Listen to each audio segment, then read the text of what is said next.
Gowon and Ojukwu had personal issues. And their personal issues affected the way they negotiated. And then that ultimately led to breakdown in agreement that led to the Civil War, right? I think it's important to be clear that you couldn't pick two people who were so utterly different in their background and in their upbringing than Emeka Ojukwu and Yakubu Gowon. So they were very, very different people in their worldview, in their background, in their upbringing. Now, the trouble arose because of a practice which seems to me to be completely crazy, and I speak as somebody who's been through that process, where Ojukwu and the other graduates who were commissioned into the army in the late 50s and the early 60s. University graduates. Yes, university graduates. They had their seniority backdated by 30 months to account for the fact that they had been to university. What that had to do with their seniority or competence as soldiers is beyond me. Ojukwu was commissioned in March 1958. Gowon was commissioned in December 1956. So actually in commissioning dates, Gowon was more than a year senior. The alleged parity came around because of Ojukwu's the backdating of his seniority. Yakubu Gowon was commissioned on the 21st of December 1956, age 22 as a second lieutenant. Less than 10 years later, he was the head of state and commander-in-chief of the Federal Republic of Nigeria. At the time when he took over the leadership of this country, he was not yet 32 years old. He had less than 10 years service as a commissioned officer, and he had never commanded anything larger than a 30-man platoon.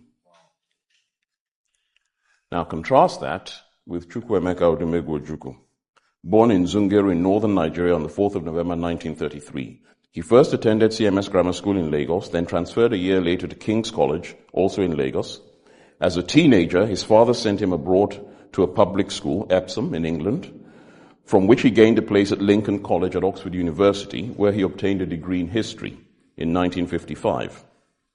He returned to Nigeria, where he declined to take a place in his father's burgeoning business empire, and instead took up a post as an assistant district officer in the colonial administration, against his father's wishes. In 1957, also in defiance of his father's wishes, Ojukwu applied to join the army, and after successfully completing the short service course at Mons, was commissioned in March 1958. This was 15 months after Gowon.